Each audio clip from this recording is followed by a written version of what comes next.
I'm sure a lot of you have heard that expression, go big or go home.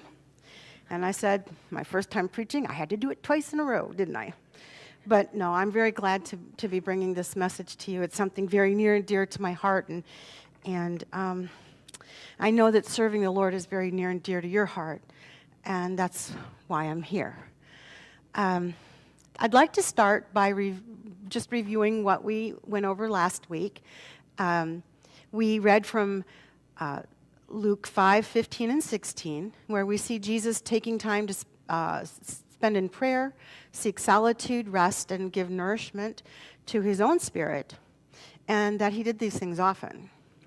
We talked about self-care. We found out that Google Dictionary defines self-care as a practice of taking an active role in protecting one's own well-being and happiness, in particular during times of stress. And then we went to Merriam-Webster's dictionary to find out that discipline didn't always mean spanking. That as a verb, it means the practice of taking, nope, wrong place, sorry.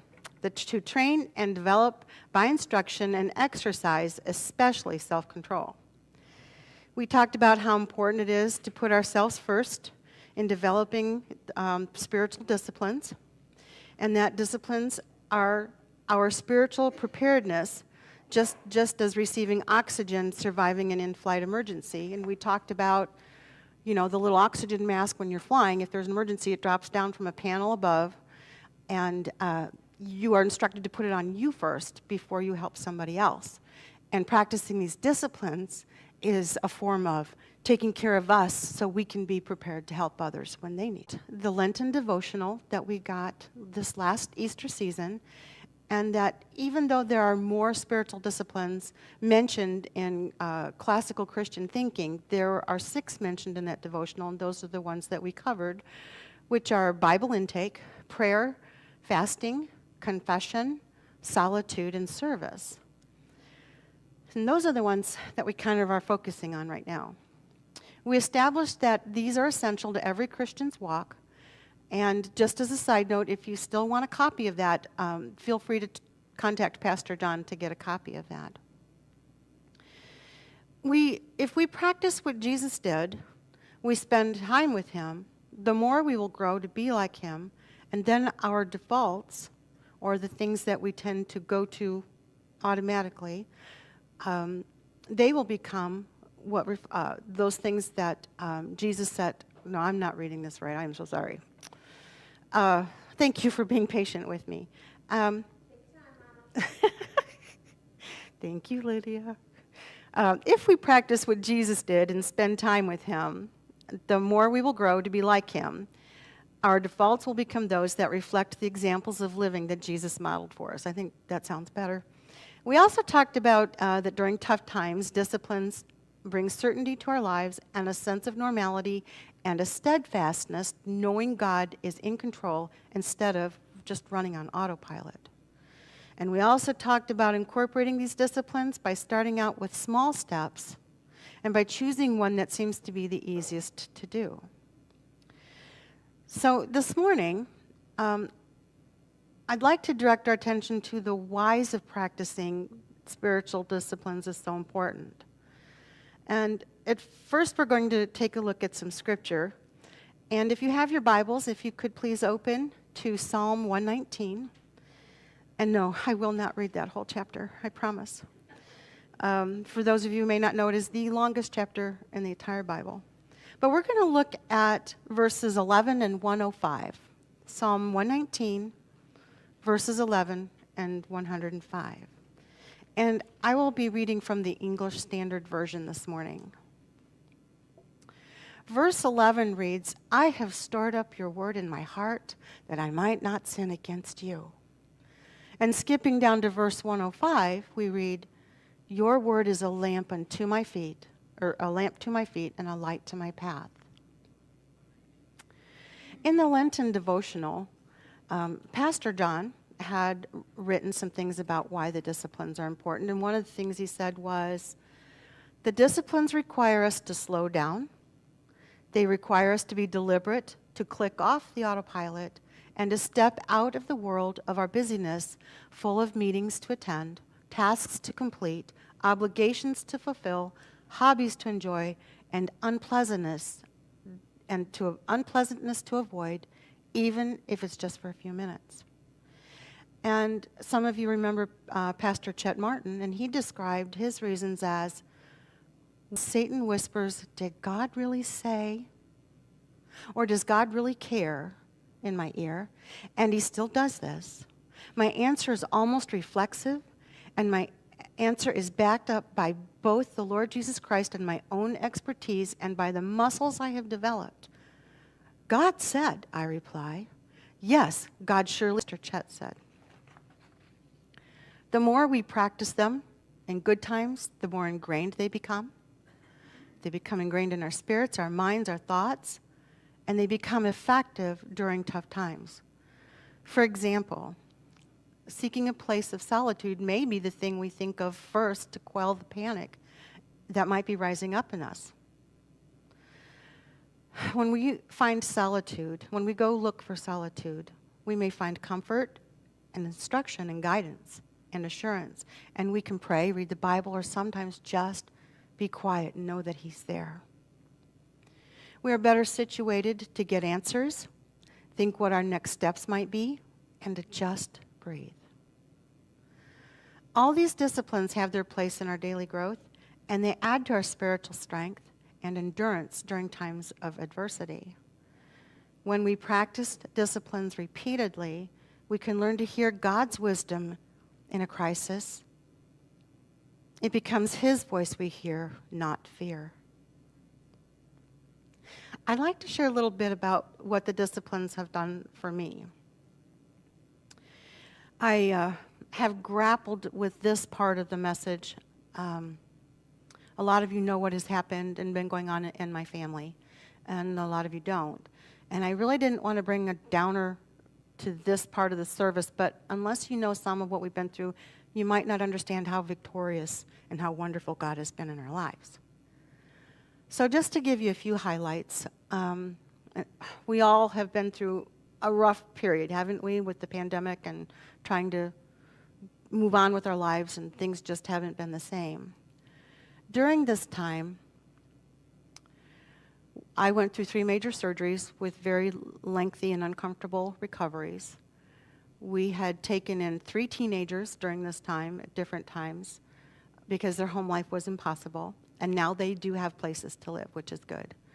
Kelly had to retire early from his position as major at the Department of Corrections. He'd been with the department for 34 years. And that was a blow. Raymond had been very sick with cellulitis. He spent 5 days in one of his bouts in the hospital, and the doctor said if he'd come in any later, he would have died. We have a daughter that has suffered through cancer that couldn't be treated with chemo or radiation. Kelly was in a head-on collision. Thank God he was not injured. And many more things, many more things. There's just too much to mention. But the point I want to make is God's goodness through all this and how these disciplines affected my life. The first 2 years, I was way out of practice with this. I panicked when we went under quarantine.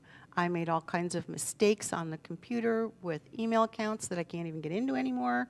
Just running around like the proverbial chicken with their head cut off.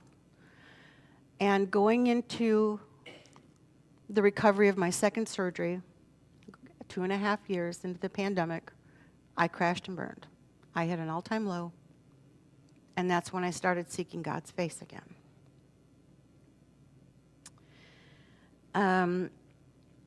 Any of these things, I am more than happy to share with you because it really is an amazing story what God has done, and just feel free to ask me sometime. We've also experienced really good things for which I'm most grateful for. We've had children get married. We've had travel in different parts of the world. We have experienced things where food landed on our doorstep. Just a lot of really good things, and I'm open to sharing that too because that's really big for this story. But I gotta tell you that had I not been in the habit the last 2 years of practicing these disciplines, my responses would have, and my reactions could have become sin. I probably would have reacted in haste, and I did those first 2 years, and made some irrevocable decisions that probably have hurt my family and hurt me and caused me great regret. But this is why the verse in Psalm 119:11 has been so important to me. I have stored up your word in my heart that I might not sin against you. By getting to know God and wanting to be more like him, I stand a better chance of behaving like him in difficult situations.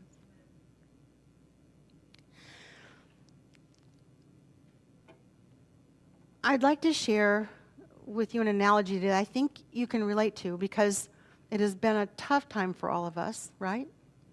And sometimes I kind of feel like I'm reliving a scene from an Indiana Jones movie. Has anybody seen Indiana Jones and the Last Crusade? Okay, I see Dalen nodding his head. And Dalen, if I get any of these facts wrong, please feel free to tell people where I was wrong. Because the only thing I really remember about this movie is the part of the story I want to tell you. This is how I have felt. There's a scene where Indiana Jones and the people he's with, they're in this cave, and they come out to this opening, and there's this ledge. And there's this big, huge chasm, and it goes so deep you really can't even see the ground, this open space. And they've got to get to this other cliff, okay, to continue their mission. And they're like, what are we going to do? We don't have ropes, we don't have a bridge, we don't have, and they're all like, what do we do? Well, Indiana Jones figures out that there had been a clue, and he realizes he needs to take a leap of faith. And he steps out off this precipice, and his foot lands on solid surface. You can't see it, but you know it's there because he didn't fall. And he stays the course step by step and makes it to the other side.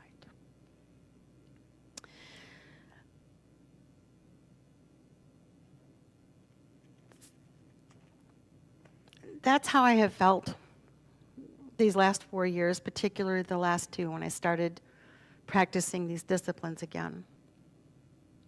Sometimes it seems that every day when I get out of bed, my feet search for that bridge, and there it is. There it was.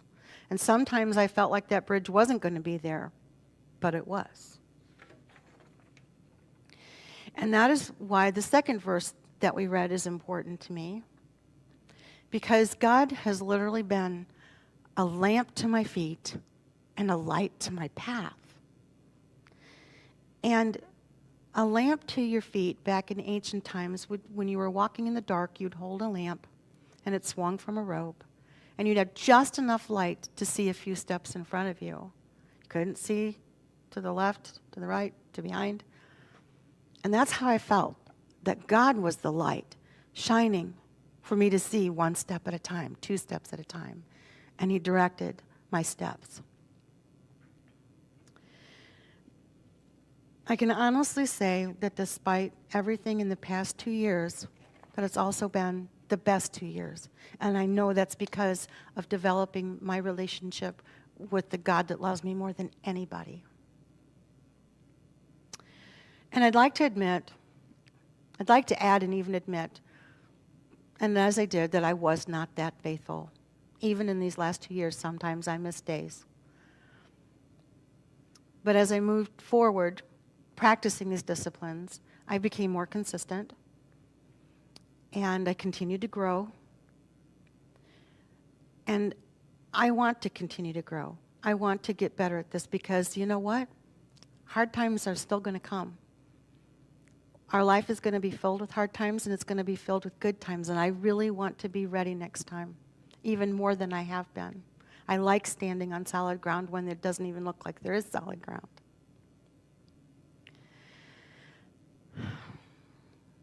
I want to be more prepared, stronger, more trusting of my Creator who loves me more than anyone. And I want to know that that next mountain I face, I will have the gear and supplies to not only climb, but to be strong enough to and equipped enough to get down the other side and be able to help others learn how to climb their own mountains and be victorious and not feel that all is lost at the end of their journey. And it's going to be easy? No. Ask any mountain climber. It's not. It takes a lot of preparation and a lot of work. That's why we do it in good times. But the exhilaration of victory over adversity is pretty awesome and worth celebrating and praising God for those victories.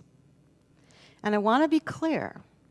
Not every tough time that we go through will turn out the way we want it to, simply because we practice these disciplines. But I am saying that we become more equipped to get through those hard times, and maybe with less stress and sorrow than we would have if we hadn't been practicing them. And we wouldn't have been running on autopilot.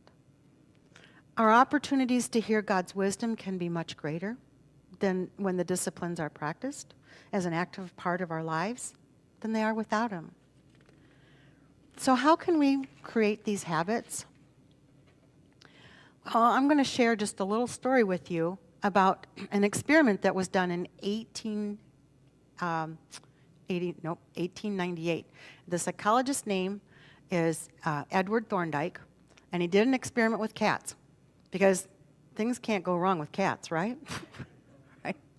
So he did this experiment with these cats, and he made this box that he put these cats in, and they had to find their way out.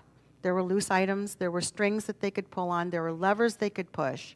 But one of those actually opened a door, the cat could get out and get to their reward, which was food. He did this trial 30 times, each with many cats. And he found that in those first 3 trials, that it took an average of 1.5 minutes for these cats to find how to get out. In the last 3 of those 30 trials, the cats had gotten it down to 6 seconds, 6.5 seconds. And it was the repetition of going through all those motions and the motivation for the food on the other side that they figured out how to get out of that box.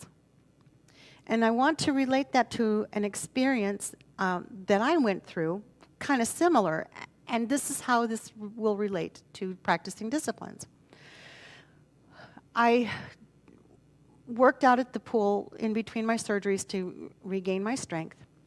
And bless Jenny's heart, she came and helped me get to the pool and get in the pool and get out. Well, there were some times that she couldn't do it. And it was very hard for me in my recovery with walking to get ready to go to the pool. And I couldn't get ready in time. I'd look at the clock and I go, oh, it's going to close in 10 minutes. Well, then I'd try the next day. And it didn't work. Finally, I decided I'm going to go to the pool even if it closes before I get there. And I'm going to get in the habit of at least just going to the pool. And I managed to get there and spend 10 minutes in the water before the pool closed. But it got easier.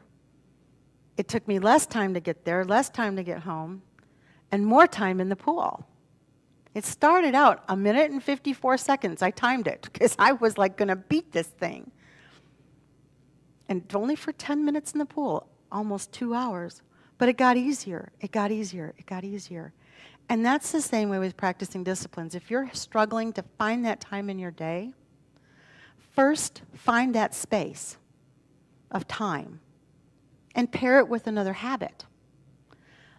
For me, this works for me. It may not work for you, but I found that if I do this right after I brush my teeth, brushing my teeth in the morning is like a little alarm clock that says, time to spend with God. And I've gotten so good at that I don't even notice anymore how much time I actually put into this. And I got to tell you, when I first started, I felt physically uncomfortable. I felt trapped. I had so many things to do in my day. I didn't want to just sit there. But my spirit was like, you need this. And now it's just, I do this without even thinking. Brush my teeth, grab my water, sit at my desk, and I spend my time with God.